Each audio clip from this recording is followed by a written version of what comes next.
गरीब भाभी के गायब होने की सच्चाई आई नंदू के सामने। दरवाजे पर जोर जोर से खटखटाहट की आवाज होती है। सुषमा गुस्से से बड़बड़ाते हुए दरवाजा खोलती है। सामने अपने बेटे राघव को एक साधारण से सूट में खड़ी डरी सहमी रागिनी के साथ देखकर उनका पारा 7वें आसमान पर पहुंच जाता है। अरे राघव, ये क्या है और ये कौन लड़की है और तू इसे कहां से उठा लाया है? ये तो बिल्कुल फटोली लग रही है। अरे नहीं नहीं माँ, मैं इससे बहुत प्यार करता हूँ और इसके घर वालों को हमारे बारे में पता चल गया था। वो हमें अलग करना चाहते थे, इसी वजह से मैं ना इसको इसके घर से भगा कर लाया हूँ। अरे कौन है ये? कौन सी जात की है? कौन सी बिरादरी की है? तू किसी को भी कैसे उठा कर लेकर आ सकता है? आवाज सुनकर ससुर रमेश भी अंदर से बाहर आ जाते हैं। बिल्कुल सही कह रही है सुषमा, हमारे घर के एक कायदे कानून है और तू बिना बताए किसी को भी उठा कर ले आया। हम इसे इस घर में बिल्कुल जगह नहीं देंगे।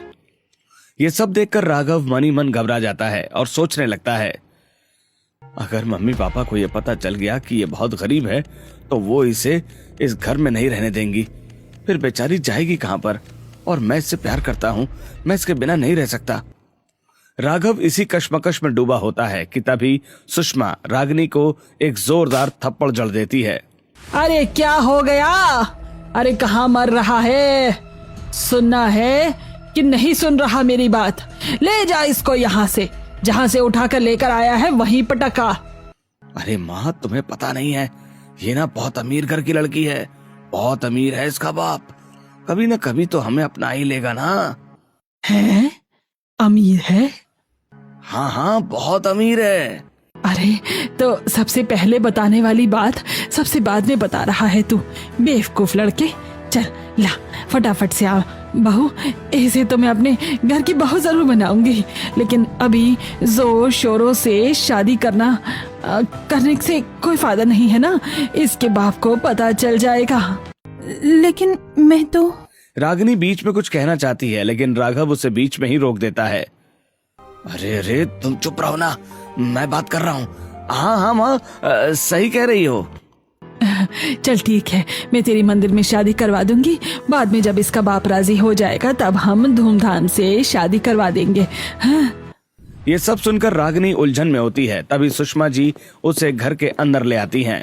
अरे हेलो, हाँ स्वीटी, अच्छा बाकी की तीनों कहाँ हो? हाँ हाँ माँ, यही है, बस वो दोनों पढ़ रही हैं, छोटी वाली और ये मैं। दीदी खाना बना रही है और मैं बस किताब पढ़ रही थी अपनी। अच्छा सुन, एक खुशखबरी है, तेरे भैया ना एक लड़की को पसंद करता है और मैं ना कल इसकी शादी करवा रही हूँ। और तुम लोगों की जब छुट्टियाँ होंगी ना तब तुम लोग आ जाना और साथ में हम फिर से जोर शोर से फंक्शन कर लेंगे, ठीक है? माँ की बात सुनते ही फोन पर मौजूद चारों बहनें खुशी से चीख पड़ती हैं। अरे वाह माँ, ये तो बहुत अच्छी बात है। और हाँ माँ, बिल्कुल बिल्कुल, और माँ हम जल्दी आएंगे। सुषमा फोन काट देती है। कॉल काटने के बाद चारों बहनों के चेहरे की खुशी देखने लायक होती है। अरे वाह, हमारे भैया की शादी, भाई मजा ही आ जाएगा। खुशी के मारे बबली और स्वीटी दौड़कर एक दूसरे से गले मिल जाती हैं। ओह गॉड, मैं तो विश्वास ही नहीं कर पा रही हूँ, हमारे घर में शहनाई बजने वाली है। हाय राम, मुझे तो यकीन ही नहीं हो रहा। अरे लेकिन मेरी तो अगले हफ्ते से एग्जाम्स आ गए यार, मैं कैसे जाऊंगी? अरे एग्जाम होती ही है, हम चारों के साथ फ्लाइट में बुक करवाएंगे। हाँ बिल्कुल, और सुनो, हम खाली हाथ थोड़ी ही जाएंगे, हम अपनी नई भाभी के लिए बैंगलोर से बहुत सारी चीजें लेकर जाएंगे। अरे हाँ, भाभी के लिए सबसे पहले एक सुंदर सी कांजीवरम साड़ी मैं खरीदूंगी, ठीक है? और मेकअप किट मेरी तरफ से होगी, मैं अपनी नई भाभी को सबसे खूबसूरत सजाऊंगी। चारों बहनें खुशी से उछलने कूदने लगती हैं। वहीं दूसरी तरफ सुषमा जी साधारण तरीके से रागिनी और राघव की शादी कर देती हैं और रागिनी का गृह प्रवेश होता है। अरे आ जाओ मेरी प्यारी बहू, अंदर आ जाओ, आज से इस घर की रौनक और बढ़ने वाली है। गृह प्रवेश की रस्म पूरी होने के बाद बहू के आने से घर में एक अलग ही बहार आ गई है।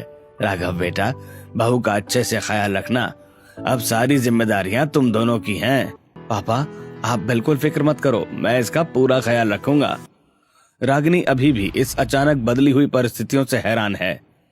जी पापा जी, जी मम्मी जी, आप सबका आशीर्वाद बनाए रखिए, मैं इस घर को पूरी निष्ठा से संभालूंगी। घर में शादी की रस्में पूरी हो चुकी हैं। पहली रसोई की रस्म और मंदिर जाने के बाद सुषमा आस पड़ोस की औरतों को घर बुलाती है ताकि रागिनी की मुंह दिखाई की रस्म पूरी की जा सके। आंगन में 4-5 पड़ोसन औरतें घेरा बनाकर बैठी हैं। अरे सुषमा जी, भाई वाह, बड़ी चुपके घर में बहू ले आई और हमें कानो कान खबर तक नहीं होने दी। जरा देखे तो सही, कैसे परी जैसी बहू लाए हो हमारे मोहल्ले में। हाँ भाई, दिखाओ तो जरा अपनी बहू का चेहरा, हम भी तो देखें कि कौन सा तीर मार लिया है तुमने जो इतनी तालाबंदी करके शादी करनी पड़ी। अरे वीरा, अरे कमला बहन, ऐसी कोई बात नहीं है, बस सब कुछ अचानक तय हुआ तो मौका नहीं मिला। तुम लोग भी ना चलो मुंह दिखाई की रस्म पूरी करो। सुषमा मुस्कुराकर रागिनी को इशारा करती है। रागिनी धीरे से अपना घूंघट उठाती है। औरतें आपस में फुसफुसाने लगती हैं। अरे राम, रागिनी तू? अरे तू जानती है इसको? हाँ, अरे ये तो हमारा वो ड्राइवर है ना, उसकी लड़की है। हमारे ड्राइवर की लड़की है ये तो। है ये तुम्हारे ड्राइवर की? अरे नहीं, ये तो बहुत अमीर घर की।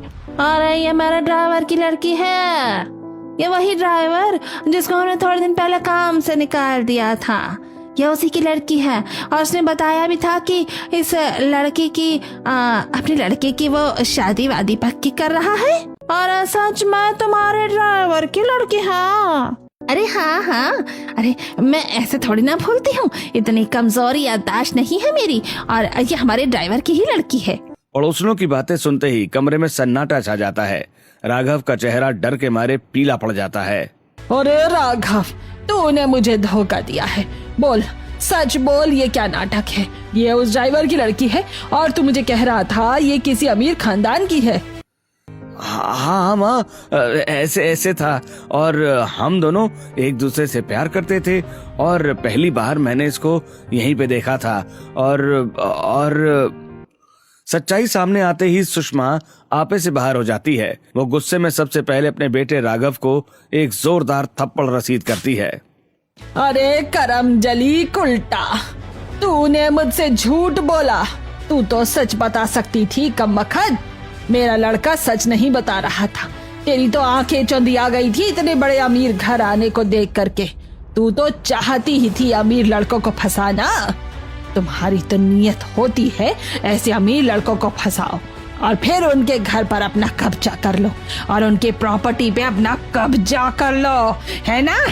नहीं, अरे नहीं माँ जी, ऐसा कुछ नहीं है और मैं ऐसा नहीं चाहती थी। भगवान के लिए आप बस मेरी बात सुन लो। निकल जाओ मेरे घर से अभी के अभी। पड़ोसने सारा ड्रामा देख रही हैं और आपस में कानाफूसी कर रही हैं। हद ही कर दी सुषमा ने तो। देखो तो सही कैसे अपनी बहू को घर से बाहर निकाल दिया। अरे अमीर गरीब कुछ नहीं होता। पड़ोसनों की बातें सुनकर सुषमा गुस्से से आंख बबूला होकर दरवाजे पर आती है। तुमसे पूछो, तुमसे क्या मतलब है? तुम लोग अपने अपने घर की दाल देखो, मेरे घर की दाल गलाने में क्यों लगी हुई हो? और जब तुम्हारे घर में आएगी ना ऐसे कोई गरीब बहू, तब पता चलेगी, तब पूछूंगी तुमसे तुम कितना अपनाओगे। समझ में आ गई? मेरे घर की कोई गरीब बहू नहीं आ सकती और तुम लोग यहाँ से दफा हो जाओ। सुषमा के मुंह से ऐसी बातें सुनकर पड़ोसने गुस्से में उसे हरी खोटी सुनाने लगती हैं। हाड़ में जा तू और तेरी गृहस्थी, और हमें कोई मतलब नहीं है। आज के बाद हमसे कोई बात करने की जरूरत नहीं है। मुंह बनाकर सारी पड़ोसने वहां से चली जाती हैं। सुषमा गुस्से से आंख बबूला होकर रागिनी को घर से बाहर निकालने पर तुल जाती हैं, लेकिन राघव तुरंत अपनी माँ के पैरों में गिर पड़ता है और गिड़गिड़ाने लगता है। अभी ना मामला गर्म है और आजकल ना बहुत सारे केस भी हो रहे हैं और हम फंस जाएंगे अगर इसने आत्महत्या वगैरह कर ली तो। अगर तुमने रागिनी को घर से निकाला तो मैं सच कह रहा हूँ, मैं आत्महत्या कर लूंगा। बेटे की इस धमकी से रमेश सुषमा को शांत होने का इशारा करते हैं। तू शांत रह, मैं तेरे को बाद में बताऊंगा क्या करना है, अभी तू शांत हो जा। रमेश की बात सुनकर सुषमा गुस्से को पी जाती है और रागिनी के पास आती है। तुझे इस घर में रहना है ना, तो तुझे मेरी नौकरानी बन के रहना होगा। रागिनी का अपमान करते हुए उसे घर के अंदर रख लिया जाता है। अब अगले दिन बैंगलोर से चारों ननदों का वीडियो कॉल घर आ जाता है। देखा, अगर मेरी लड़कियों से कुछ भी उल्टा सीधा बोला तो ये चाकू ना तेरे पेट में खोस दूंगी और तुझे जान से मार डालूंगी। हाँ माँ जी, हाँ मैं कुछ नहीं बोलूंगी, आप बस फोन दे दीजिए। डर के मारे कांपती हुई रागिनी फोन पकड़ती है और ननदों से बात करने लगती है। हाँ दीदी, हाँ आप कैसी हो? हाँ भाभी, मैं बहुत अच्छी हूँ। अरे भाभी, आप तो बहुत सुंदर हो और हम आपसे मिलने के लिए आएंगे। हाँ जरूर। अरे आप बताओ, हम आपके लिए क्या लेकर आए? नहीं दीदी, बस आप लोग आ जाइएगा, और कुछ भी नहीं चाहिए मुझे तो। फोन काटते ही सुषमा रागिनी के हाथ पर एक गहरा कट लगा देती है। रागिनी दर्द से चीख पड़ती है। उसी समय कमरे में बैठे ससुर रमेश सिगरेट पी रहे होते हैं। सुषमा उनके हाथ से जलती हुई सिगरेट लेकर सीधे रागिनी के हाथ पर दाग देती है। माँ जी, चल रही हूँ, बचाओ। रागिनी की दर्दनाक चीख सुनकर कमरे में मौजूद राघव दौड़ता हुआ बाहर आता है। अरे माँ, क्या हुआ? रागिनी क्यों चिल्ला रही है? अरे मैंने थोड़ी ना कुछ किया है, ये जानबूझकर मुझे गलत साबित करने पर तुली हुई है। राघव अपनी माँ की चालाकी और धोखे को अंदर ही अंदर समझ रहा होता है और रागिनी का हाथ पकड़कर कमरे में ले जाता है। मेरे को पता है कि सच कौन है झूठ कौन है, लेकिन मैं अब क्या कर सकता हूँ। घर के अंदर रागिनी को मानसिक और शारीरिक रूप से प्रताड़ित करने का सिलसिला जारी रहता है। एक दिन रसोई में खाना बनाते समय रागिनी से थोड़ी देर हो जाती है। अरे मरी हुई, अभी तक खाना नहीं बना, सुस्त कहीं की। सुषमा गुस्से में आकर रागिनी को जोरदार लात मारती है, जिससे वो धड़ाम से जमीन पर गिर पड़ती है। उठ, ज्यादा नाटक मत कर और जा बाहर पौधों में पानी देकर आ जल्दी। बेचारी सहमी हुई रागिनी रोते हुए उठती है। तभी सुषमा पानी के नल को पूरी तरह खोलकर पानी से रागिनी के कपड़ों और शरीर को पूरी तरह भिगो देती है। रागिनी ठंड और पानी से कांपने लगती है और सुषमा फुर्ती से अंदर जाकर अंदर से दरवाजा बंद कर लेती है। ठंड से ठिठुरती हुई रागिनी बाहर दरवाजे पर पीट पीट कर रोने लगती है। मम्मी जी, दरवाजा खोलो ना, डर लग रही है मुझे। सुषमा दरवाजा नहीं खोलती। शाम ढलने पर जब राघव काम से वापस लौटता है तो वो देखता है कि उसकी पत्नी भीगे हुए कपड़ों में बाहर ठंड से बुरी तरह कांप रही है। अरे रागिनी, तुम बाहर इस हालत में क्या कर रही हो और ये दरवाजा बंद क्यों है? राघव दरवाजा खटखटाता है। सुषमा अंदर से दरवाजा खोलती है। माँ, ये सब क्या है? तुमने इसे बाहर ठंड में क्यों छोड़ रखा है और दरवाजे पर ताला क्यों लगाया? अरे हमें क्या पता है, मैं तो सो रही थी और मेरी तो आंख लग गई थी, और ये तो जानबूझकर। इसकी तो आज आदत ही ऐसी है, ये मुझे गलत साबित करना चाहती है। मैंने कहा था ना, हमें ये गरीब गरीब के घरों की औरतों की आदत ही ऐसी होती है, और ये ऐसी ही होती है। हाँ, मैं जानता हूँ कि कौन सही और कौन गलत है। ये भी जानता हूँ कि तुम कितनी लालची हो, लेकिन बस मैं कुछ कर नहीं सकता। और रागिनी पर जुल्मों का सिलसिला और बढ़ जाता है। एक दिन रागिनी छत पर धुले हुए कपड़े सुखाने के लिए जाती है। तभी पड़ोसन के मकान की छत पर खड़ी पड़ोसन की बहू रस्सी के पास आकर उससे बात करने लगती है।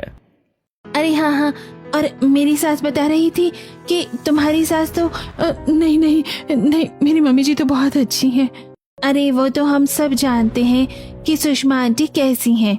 वे दोनों आपस में बात कर रही होती हैं कि तभी सुषमा छत पर लाल मिर्च सुखाने के लिए ऊपर आती हैं। पड़ोसन की बहू से रागिनी को बात करते देख वो तुरंत छत पर आती है और रागिनी को जोर से थप्पड़ जड़ देती है और गुस्से में पास रखी लाल मिर्च उठाकर सीधे रागिनी के हाथों और बदन पर जोर जोर से मलने लगती है। माँ जी, जल रही हूँ, मत मारो, बचाओ। रागिनी की दर्दनाक चीख सुनकर पड़ोसन की बहू, अरे आंटी, आप क्या जान ही ले लोगे उस बेचारी की? थप्पड़ मार दिया, उस बेचारी को गीला कर दिया और अब उसके हाथों में मिर्च मल रही हो। चल भाग यहाँ से, नीचे अपने घर में जा। तेरी सास को तुझे ना दूसरों के घर में झांकने की आदत पड़ गई है, भागो यहाँ से। इसके बाद सुषमा रोती बिलखती रागिनी के बाल पकड़कर उसे घसीटते हुए सीढ़ियों से नीचे आंगन में ले जाती है। गर्मी और मिर्च की जलन से रागिनी का पूरा शरीर झुलस रहा होता है और वो बुरी तरह चिल्ला रही होती है। सुषमा उसे रसोई में धकेलती है और एक बड़ा डिब्बा सामने रख देती है। चल अब तू ना ये अचार रखा हुआ है, ये सारा का सारा तू ना अब इसका अचार बनाएगी, और अगर तूने अचार नहीं बनाया तो देख तेरी खाल मैं उधेड़ लूंगी। बेचारी रागनी जलते हुए हाथों और रोते बिलखते अचार बनाने में जुट जाती है। मिर्च और मसालों की वजह से उसके हाथों में छाले पड़ जाते हैं। तभी राघव काम से वापस लौटता है। अरे रागनी, तुम क्यों अचार बना रही हो? ये सब क्या है माँ? ये सब क्या हो रहा है? और ये तुम्हारा शरीर पूरा लाल क्यों पड़ा है? रागनी, ये क्या ड्रामा है?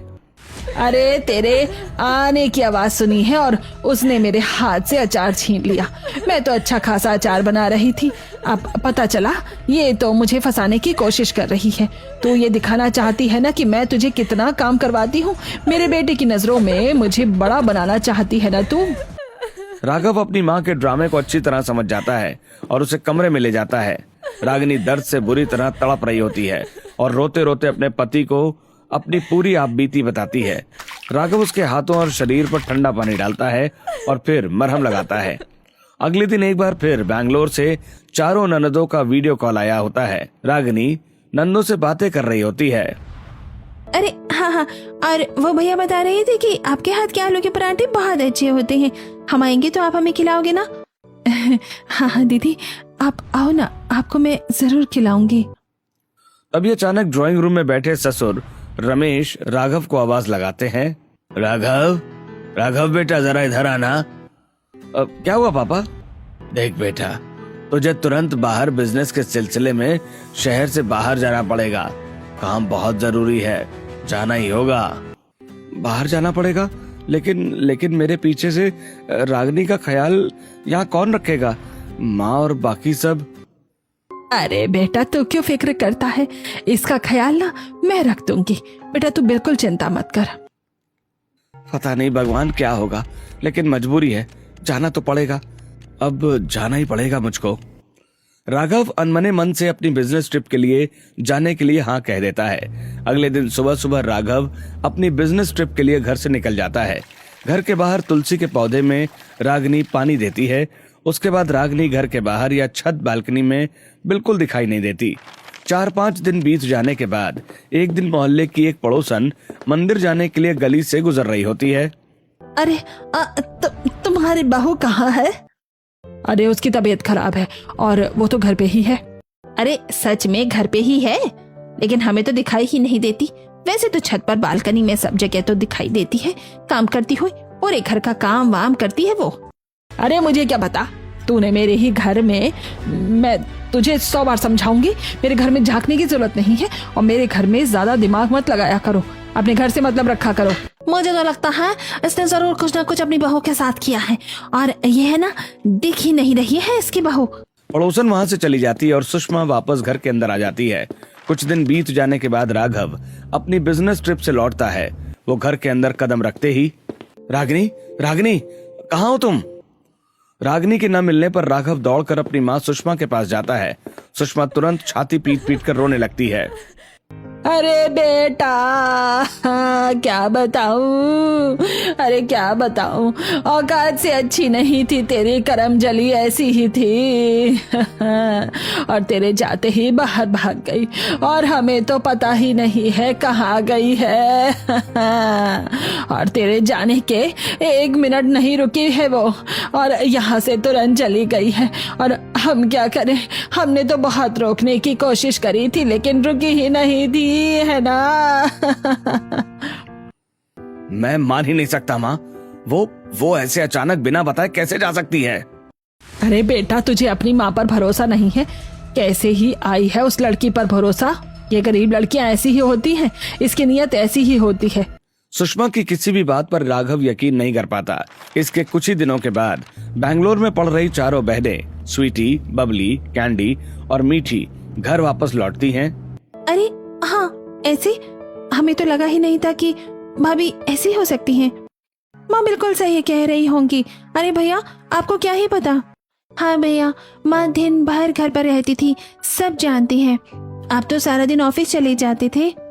राघव अपनी बहनों की बातें सुनता है लेकिन उसे रागिनी के भागने पर भरोसा नहीं होता। घर आने के कुछ ही देर बाद चारों बहनें पड़ोस में रह रही अपनी सहेलियों से मिलने आती हैं। अरे और बताओ, तुम सब कैसी हो? यार हम तो बढ़िया है, लेकिन तेरी भाभी का क्या हुआ? हमने सुना उनके साथ कुछ गलत हुआ है। अरे यार भाभी का क्या बताएं आंटी, भाभी तो पता नहीं कहाँ चली गई हैं। वो लड़की भी जा सकती है कहीं पर? अरे वो तो बहुत सीधी सादी लड़की थी, वो तो बहुत भली लड़की दिखती थी देखने में, हम तो मान ही नहीं सकते। हाँ यार, तुम लोगों को क्या पता तुम्हारी माँ उस पर कितने अत्याचार करती थी। हाँ, अभी मेरे सामने, अभी कुछ दिन पहले ही तुम्हारी माँ ने उसे छत पर घसीट कर उसके बदन पर लाल मिर्च तक मल दी थी और बहुत मारा था। पड़ोसन की बहू के मुंह से ये सारी भयानक सच्चाई सुनकर चारों बहनों के पैरों तले जमीन खिसक जाती है। तभी घर की दूसरी पड़ोसन भी वहां आ जाती है और सुषमा के सारे जुल्मों की एक एक कहानी उन सबको सुना देती है। हमारी माँ ऐसा कर सकती है? हाँ हाँ बिल्कुल सच कह रही हूँ मैंने अपनी आंखों से देखा था। ये सब सुनकर चारों बहनें गुस्से और सदमे में घर वापस लौटती हैं और कुछ योजना बनाती हैं। और एक दिन, अरे माँ, मैं सोच रही हूँ कि हमें एक बार भाभी को ढूंढने की कोशिश करनी चाहिए, उन्हें सबक भी तो सिखाना है। वो किसके साथ भागी हैं हमारे भाई की जिंदगी बर्बाद करके। हाँ हाँ हाँ बेटा, जरूर। अच्छा माँ, वो क्या करती थी? अच्छा माँ, वो कहाँ रहती थी आपको पता है? अच्छा माँ, वो कपड़े कैसे पहनती थी? अच्छा माँ, आपके पास उनकी कोई तस्वीर तो होगी ना?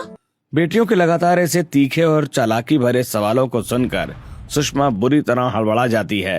अरे वो तस्वीर का क्या करोगी? छोड़ो ना, वो सब जाने दो। सुषमा बात को टालकर वहां से चली जाती है और अगले दिन सुषमा के पास उनकी किसी सहेली का फोन आता है। सहेली राघव के लिए किसी दूसरे अच्छे रिश्ते की बात कर रही होती है।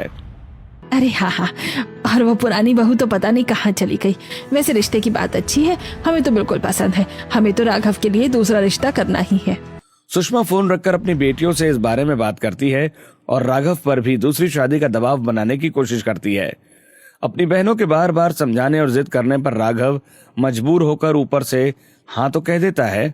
मैं कभी नहीं मान सकता, ये सब झूठ है, मेरी रागिनी मुझे छोड़कर कहीं नहीं जा सकती।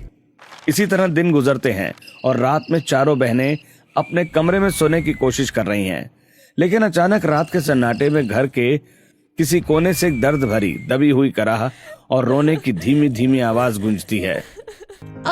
बचाओ!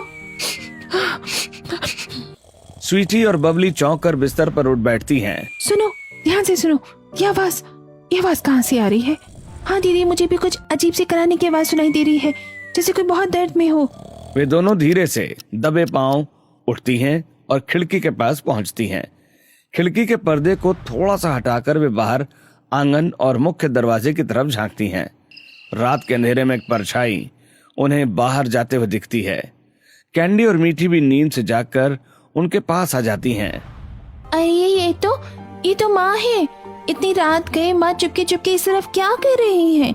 चलो चुपचाप इनके पीछे चलकर देखते हैं, दाल में कुछ तो काला है। चारों बहनें दबे पांव अपने कमरे का दरवाजा खोलती हैं और बहुत ही सावधानी से गलियारे में आगे बढ़ती हैं। तभी जब सुषमा एकदम से चौकन्नी होकर झटके से पीछे पलटती है। अरे तुम सब, अरे तो तुम सब इतनी रात को जग क्यों रही हो? अपने कमरे में जाओ ना, यहाँ क्या कर रही हो? वो माँ, हमें प्यास लगी थी और हमें लगा कि कोई आवाज आ रही है। आवाज? कैसी आवाज? कोई आवाज नहीं है। मैं तो बस पानी के लिए उठी थी। चलो चुपचाप अपने कमरे में जाओ और जाकर सो जाओ, फालतू की बातें मत करो। सुषमा बात को टालती है और वहां से अपने कमरे की तरफ मुड़ जाती है। चारों बहनें एक दूसरे का मुंह देखती हैं। देखा तुमने, माँ कितनी घबराई हुई थी। वो हमसे कुछ बहुत बड़ा सच छिपा रही है। और पक्की बात है, रागिनी भाभी के गायब होने का सीधा कनेक्शन इसी घर से और हमारी माँ से है। इसी तरह हर रोज उन्हें रात के समय ऐसी आती है, लेकिन वो कुछ पता नहीं लगा पाती। एक दिन अचानक उनका पुराना ड्राइवर हांफते हांफते और डर से कांपते हुए घर के अंदर दौड़ कर आता है। अरे अरे, आपके यहाँ पर भूत है, भूत है, भूत है। ये क्या बकवास कर रहा है? कहाँ है भूत? कौन सा भूत है? अरे मैं सच कह रहा हूँ, वहाँ उस खंडहर स्टोर रूम और उसके पीछे वाले हिस्से से अजीब अजीब सी रोने और उठने की आवाजें आ रही हैं। वहाँ सच में कोई है, भूत है। चुप, बिल्कुल चुप, कोई भूत वूत नहीं है। तू अपनी पागलपंती बंद कर और ये बात तूने मुझसे कह दी है, किसी और के सामने भूलकर भी मत कहियो, समझा? सुषमा गुस्से और घबराहट में ड्राइवर को तुरंत वहां से भगा देती है, लेकिन उसकी ये बात घर की सबसे छोटी ननद छुपकर सुन लेती है। वो दौड़कर अपनी बड़ी बहनों के पास जाती है और उन्हें सारी बात बताती है। कुछ तो गड़बड़ है, माँ इतनी घबराई हुई क्यों है? हमें खुद उस जगह का पता लगाना पड़ेगा। चारों बहनें रात में उस स्टोर रूम या पीछे वाले हिस्से की तरफ जाने का प्लान बनाती हैं, लेकिन अचानक सुषमा गार्डन वाले एरिया में अपनी पैनी नजर रखती है। जैसे चारों बहनें वहां पहुंचती हैं, सुषमा अचानक से वहां जाती है। उधर कोई नहीं जाएगा, सुन लिया तुम सबने? उधर पीछे वाले स्टोर रूम और गार्डन एरिया में बारिश की वजह से पानी भर गया था। जमीन बिल्कुल ओली और धंसने वाली हो गई है, बहुत बड़ा गड्ढा हो गया है, कोई भी दुर्घटना कभी भी हो सकती है। आज के बाद उस तरफ किसी के जाने की कोई जरूरत नहीं है, बिल्कुल मना है। सुषमा सख्ती से उस तरफ जाने पर रोक लगा देती है। उसी दिन ड्राइंग रूम में सुषमा और रमेश फुसफुसाकर बात कर रहे होते हैं। सुनो जी, राघव के लिए दूसरा रिश्ता तो पक्का हो गया है। अब उस रागिनी को इस घर से हमेशा के लिए रास्ता साफ हमें करना ही होगा। हाँ, बिल्कुल सही कह रही हो तुम सुषमा। अगर वो जिंदा रही तो हमारे गले की फांस बनी रहेगी। 2 दिन बाद जब राघव की दूसरी शादी होगी, उससे पहले उसका काम तमाम करना ही होगा। सुषमा और रमेश की बातचीत मंझली ननद सुन लेती है और वो अपनी बहनों को ये बात बताने वाली ही होती है कि तभी अचानक नानी के जाने की मनहूस खबर आ जाती है। मजबूरी में सुषमा को तुरंत घर से बाहर जाना पड़ता है। जाने से पहले वो अपनी चारों बेटियों को पीछे वाले स्टोर रूम की तरफ न जाने की हिदायत देती है, लेकिन सुषमा के जाते ही चारों बहनें उस आंगन में जाकर खिड़की से अंदर झांकने की कोशिश करती है। मुझे लगता है हम लोग फालतू में शक कर रहे थे, यहाँ तो कोई नहीं है, चलो यहाँ से चलते हैं। जैसी चारों बहनें मायूस होकर मुड़ने लगती हैं, तभी अचानक अंदर से एक बहुत ही धीमी, दर्द से भरी कराहने की आवाज आती है। आवाज सुनते ही चारों ननद पूरी ताकत से उस पुराने दरवाजे की कुंडी और ताले को तोड़ देती हैं। अरे भगवान, आप तो हमारी भाभी हैं। लगातार 1 महीने तक उस नरक जैसे अंधेरे कमरे में कैद रहने और भूखे प्यासे रहने की वजह से उसकी हालत बेहद भयानक हो चुकी है। उसका शरीर सिर्फ हड्डियों का ढांचा बन चुका है। हाथ पैर के नाखून बहुत बढ़ गए हैं, सिर के बाल उलझकर गुच्छे बन चुके हैं, आंखों के नीचे गहरे काले घेरे पड़ चुके हैं। हे भगवान, ये क्या हाल बना दिया है आपका। 1 महीने से आप इस अंधेरे कमरे में भूखी प्यासी बंद थी। मुझे तो यकीन ही नहीं हो रहा, बाहर से ममता की मूरत बनने वाली माँ अंदर से इतनी बड़ी राक्षस नहीं निकलेगी। उन्होंने हमारे ही भाई की जिंदगी और आपकी ये हालत कर दी। भाभी, हमसे गलती जो हो गई, हम शुरू से माँ की बातों में आ गए थे। आपको इतनी भयानक सजा भुगतनी पड़ी। हम आपको इस नरक से अभी बाहर निकालते हैं। नहीं, अब हम माँ को एक पल भी नहीं छोड़ेंगे। भैया को अभी फोन करके बुलाते हैं और इस घर में जो कुछ भी हुआ है उसका एक एक हिसाब पुलिस के सामने होगा। चारों बहनें मिलकर किसी तरह रागिनी को उस खौफनाक स्टोर रूम से बाहर निकालती हैं और उसे तुरंत कमरे में ले जाती हैं। भाभी, आप बिल्कुल चिंता मत करो, अब हम आ गए हैं ना, आपको कुछ नहीं होगा। चारों बहनें मिलकर उसके बड़े हुए नाखून काटती हैं, उसके उलझे हुए बालों को शैम्पू से धोती हैं, उसे नहलाकर साफ सुथरे कपड़े पहनाती हैं। इसके बाद वो उसे अपने हाथों से गरम गरम खाना खिलाती हैं। रागिनी भूखे जानवर की तरह इस तरह टूटकर खाना खा रही होती है। देखो, इसे कितने दिनों से भूखा रखा गया है, बेचारी का ये हाल कर दिया उस औरत ने। हालात ज्यादा खराब देख बहनें तुरंत एक डॉक्टर को घर बुलाती हैं। डॉक्टर रागिनी की जांच करता है। इन्हें मैल न्यूट्रिशन की गंभीर समस्या हो गई है। पिछले कम से कम 1 महीने से इन्हें ढंग से खाना नहीं दिया गया है और ये लगातार मानसिक व शारीरिक प्रताड़ना में रही हैं। 1 महीना? डॉक्टर साहब, 1 महीने पहले ही तो भैया बिजनेस ट्रिप पर गए थे और तभी माँ ने हमें बताया था कि भाभी घर छोड़कर भाग गई है। हे भगवान, ये क्या हो गया। यानी माँ ने झूठ बोला था और उन्होंने ही भाभी को उस अंधेरे कमरे में कैद करके रखा था। तभी रागिनी बहुत मुश्किल से कांपते हुए होठों से धीरे धीरे बोलना शुरू करती है। माँ जी, मुझे उस कमरे में बंद किया था। रागिनी की बात पूरी भी नहीं हो पाती कि अचानक दरवाजा खुलता है और सुषमा घर लौट आती है। वो आंगन में कदम रखते ही अंदर का नजारा देखती है और उसके पैरों तले जमीन खिसक जाती है। अरे ये तुम लोग इसे कहाँ से लेकर आए पकड़कर? और ये कहाँ पर थी? ये तो भाग गई थी ना। तभी राघव भी काम से या बाहर से दौड़ता हुआ अंदर आता है और अपनी पत्नी को इस हालत में देखकर सन्न रह जाता है। माँ, मैं कहता था ना कि मेरी रागनी मुझे छोड़कर कहीं नहीं जा सकती, और आज सच सबके सामने आ गया है। ये कहीं भागी नहीं थी, बल्कि राघव चुप, बिल्कुल चुप। ये लड़की और ये सब मिलकर झूठ बोल रहे हैं, मैं कुछ नहीं जानती। लेकिन अब चारों बहनें और राघव एक पल के लिए भी अपनी माँ के झांसे में आने वाले नहीं हैं। स्टोर रूम से बाहर निकालने के बाद 4-5 दिनों तक रागिनी की विशेष काउंसलिंग और देखभाल की जाती है। एक अच्छे साइकेट्रिस्ट की देखरेख में उसकी मानसिक स्थिति और ट्रॉमा पर काम किया जाता है और अपने ऊपर हुए जुल्मों की पूरी दास्तां अपनी ननदों को बताती है। तब ननदे और राघव मिलकर एक योजना रचते हैं और चारों बहनें और राघव घर से बाहर जाने का नाटक करते हैं। चलो भाई, अब हम सब अपने अपने रास्ते निकलते हैं। और भाभी, तुम घर में आराम करो। राघव और चारों बहनें सूटकेस लेकर घर से निकलते हैं। घर में रागिनी को अकेला पाकर सुषमा का असली और भयानक रूप फिर से बाहर आ जाता है। वो गुस्से में तमतमाते हुए सीधे रागिनी के कमरे में घुसती है। अरे तेरी हिम्मत कैसे हुई यहाँ टिकने की? तू अभी तक इस घर से गई क्यों नहीं है? सुषमा गुस्से में आकर रागिनी की कलाई मरोड़ देती है और उसके गले पर तेज धार वाला चाकू रख देती है। तभी ससुर रमेश भी हाथ में डंडा लेकर रागिनी को धमकाने लगता है। आज इसे इस दुनिया से हमेशा के लिए रास्ते से हटा ही देते हैं, तभी हमारी जान छूटेगी। जब सुषमा और रमेश मिलकर रागिनी पर हमला करने ही वाले होते हैं, तभी कमरे के दरवाजे पर लगे गुप्त कैमरों की फुटेज से सब कुछ देख रही चारों ननदें, राघव और साथ में पुलिस की पूरी टीम अचानक धमाकेदार एंट्री करती है।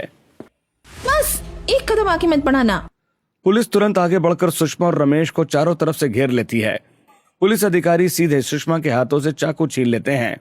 सुषमा जी और रमेश जी, आप दोनों को एक निर्दोष बहू को महीनों तक भूखा प्यासा रखने, प्रताड़ित करने और जान से मारने की कोशिश करने के आरोप में गिरफ्तार किया जाता है। हाँ किया है मैंने।